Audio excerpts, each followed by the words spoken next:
Everyone, welcome to दृष्टि judiciary. I am Nivedita राजे। आज का जजमेंट एक बहुत ही ब्यूटीफुल जजमेंट है। हालांकि मद्रास हाई कोर्ट का है, सुप्रीम कोर्ट का नहीं है, लेकिन जिस हिसाब से ये जजमेंट आया है सुप्रीम कोर्ट में, ये 100% अफर्म हो जाना चाहिए। और ये एक जुडिशरी के एक प्रोग्रेसिव माइंडसेट को रिफ्लेक्ट करता है and the fact that we are moving towards a more inclusive and a more developed society in terms of thought processes and other things, right? Judgment का नाम है R Anushree versus the secretary Tamil Nadu public service commission and others. अब पहले judgement पर आने से पहले समझ लेते हैं कहानी। आर अनुश्री एक ट्रांस वुमेन थी, ठीक है।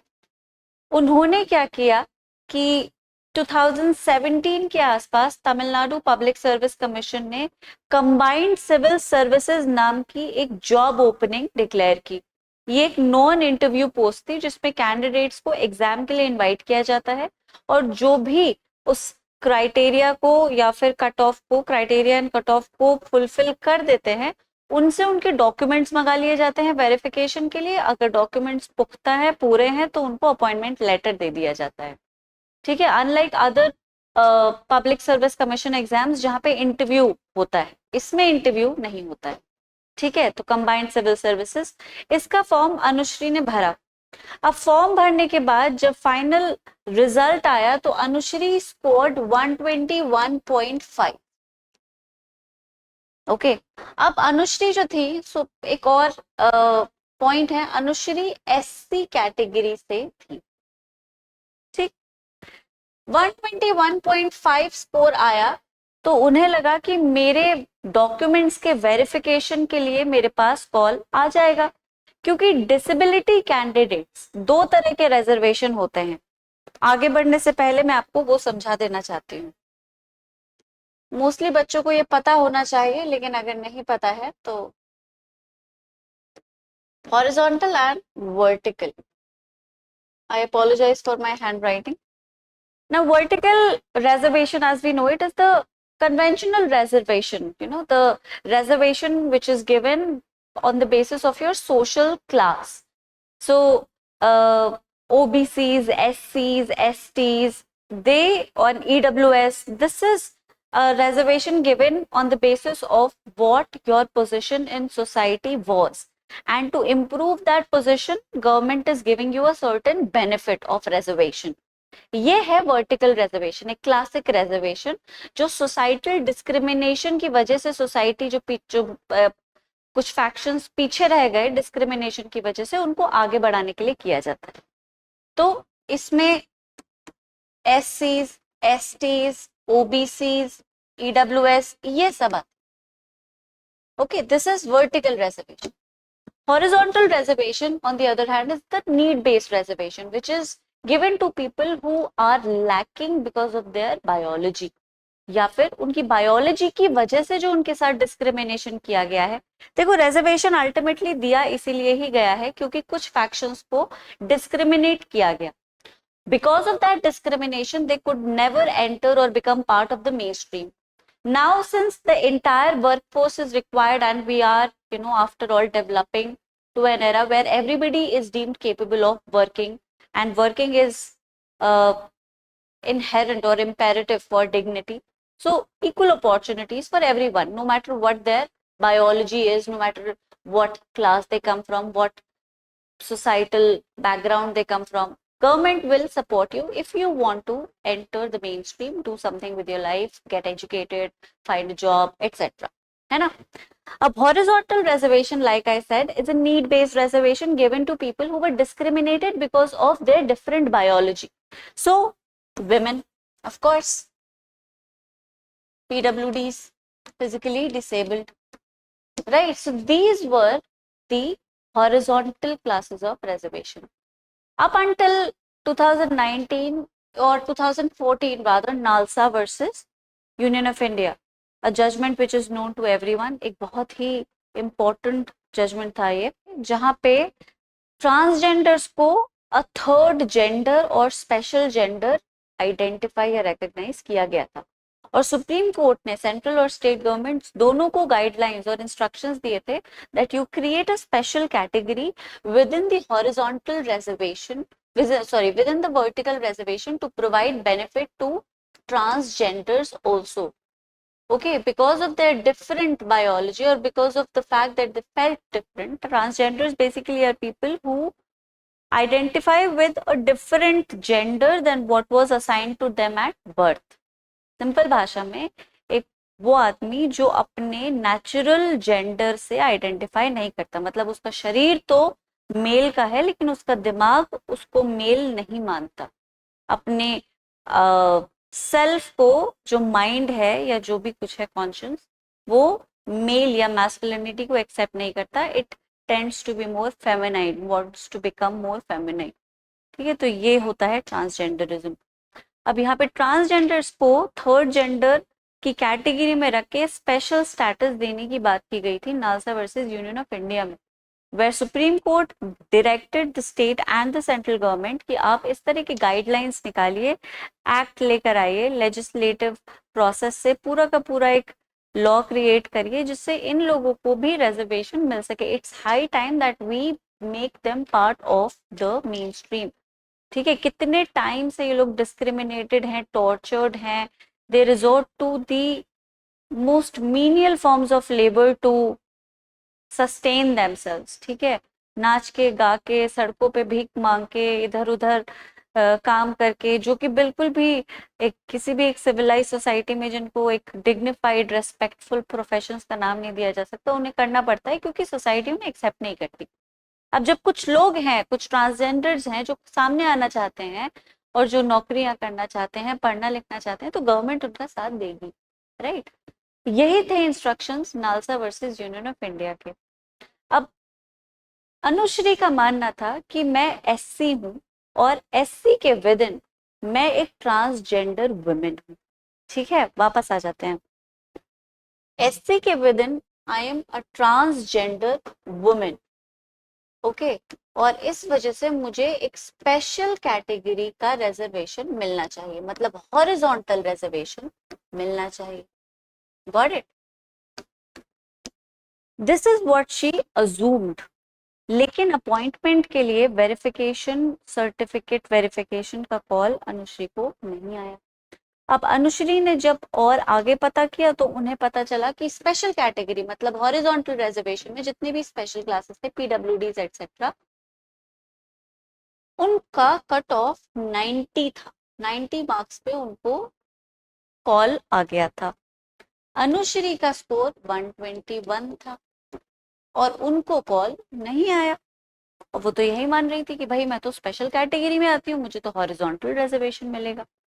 ठीक, तो उन्होंने तमिलनाडु पब्लिक सर्विस कमीशन के इस रिजल्ट को हाई कोर्ट में चैलेंज कर दिया।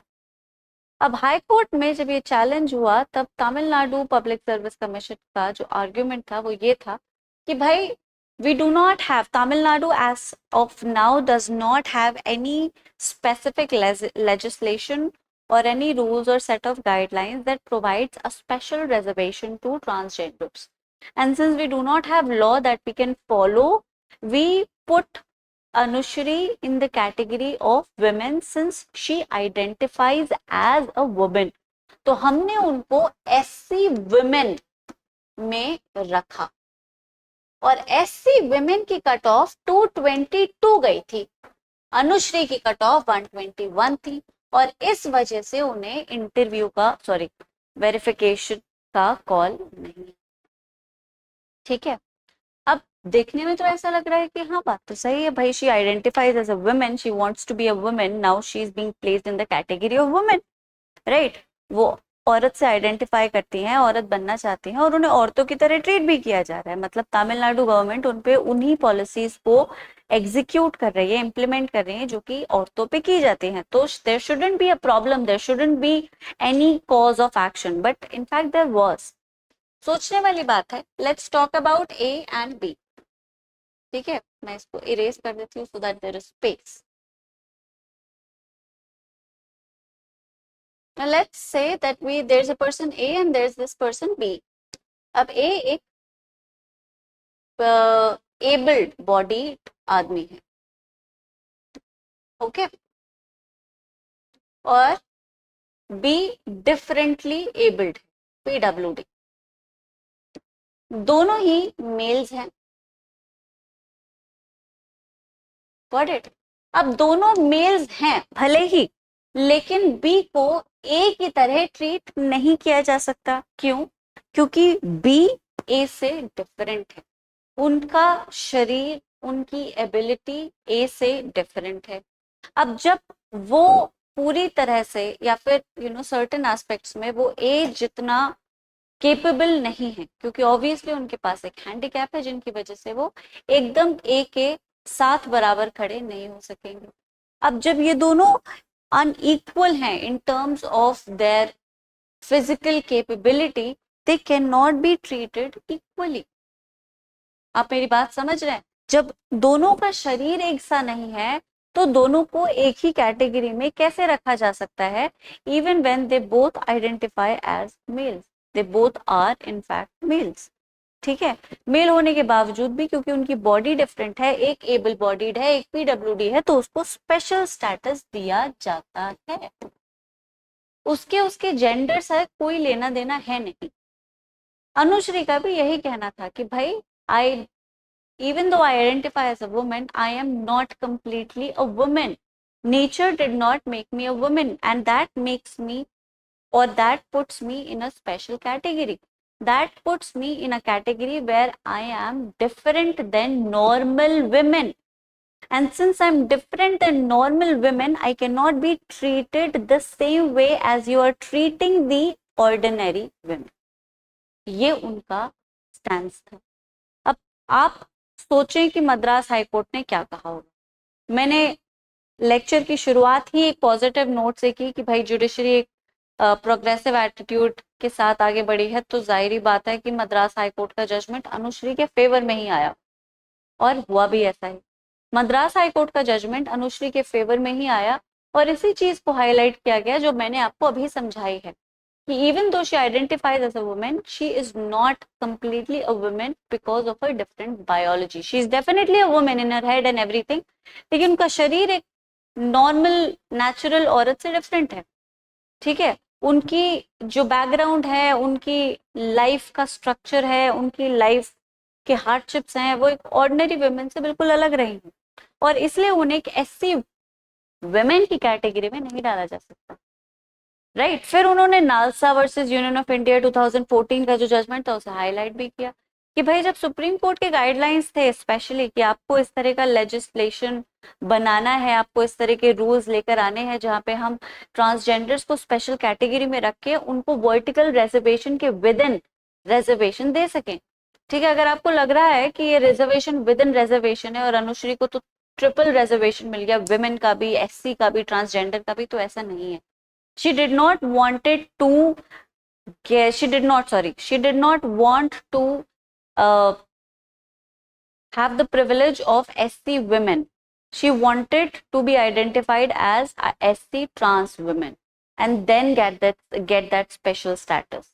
ठीक है, वो SC women की कैटेगरी में अपने आप को रख ही नहीं रही थी, वो अपने आप को SC ट्रांस वुमेन की कैटेगरी में रख रही थी। और NALSA versus union of India में भी यही कहा गया कि वर्टिकल रिजर्वेशन के विद इन स्पेशल कैटेगरीज को क्रिएट करना जरूरी है।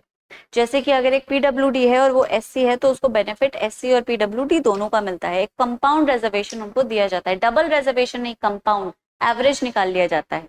ठीक है, सिमिलरली अगर एक आदमी है, अब एक लेडी है जो वुमेन है, पीडब्ल्यूडी भी है और एसटी भी है, तो ये कंपाउंड करके उनको रिजर्वेशन दिया जाएगा। She is not getting 3 different reservation simultaneously, she is getting a compounded benefit of all 3 categories.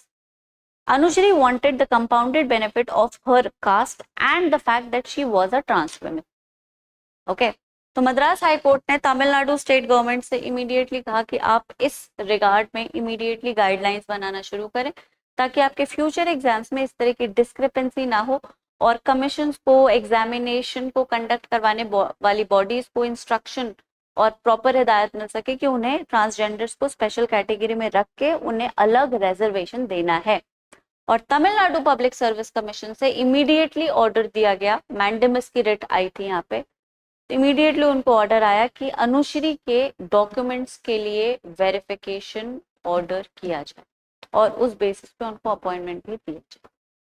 Right, so this was an attempt by a trans woman who wanted to break free of the shackles and do something more meaningful with her life rather than, you know, begging for arms on the streets. मेरी बात समझ रहे हैं आप? तो वो इस trans women या ट्रांसजेंडर्स जब उस कन्वेंशनल एक्सट्रीमली डिफिकल्ट सिनेरियो से बाहर निकल के एक नॉर्मल जिंदगी जीना चाहते हैं, एक रेस्पेक्टफुल जीवन जीना चाहते हैं, जहाँ पे वो शादी करना चाहते हैं या अपने बच्चों को मतलब अडॉप्ट करना चाहते हैं या फिर पढ़ना चाहते हैं, नौकरियां करना चाहते हैं, तो उनको ऐसा करने की परमिशन होनी चाहिए और सोसाइटी इसके बीच में नहीं आ सकती.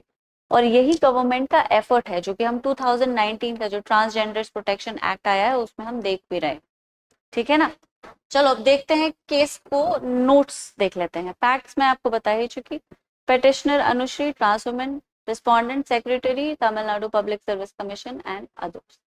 Petitioner, despite qualifying the combined civil service examination, was denied certificate verification. Petitioner के मार्क्स इतने थे, 90 मार्क्स की कट ऑफ थी. रिस्पोंडेंट ने आर्ग्यू किया कि उन्हें एससी वुमेन में रखा गया है एटसेट्रा. जो लीगल प्रोविजंस इसमें यूज किए गए वो 377 आईपीसी था, ट्रांसजेंडर पर्संस एक्ट 2019 था. ये थे कोर्ट के ऑब्जर्वेशन जो हमने समझ ही लिए हैं. NALSA versus union of India को रेफर किया गया.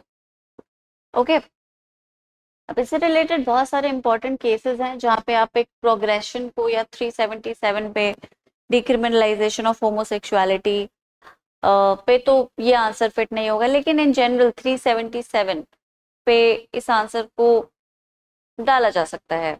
Not in the sense of you know how it fits, but in the sense of judicial activism. Rather judicial activism पे अगर कोई क्वेश्चन आता है जो कि आ ही जाता है, तो उस पे ये केस लॉ बड़े ब्यूटीफुली फिट किया जाएगा, because it is in fact activism. जो supreme court trying to adopt a more progressive attitude, especially from a state which has been deemed very conservative for years.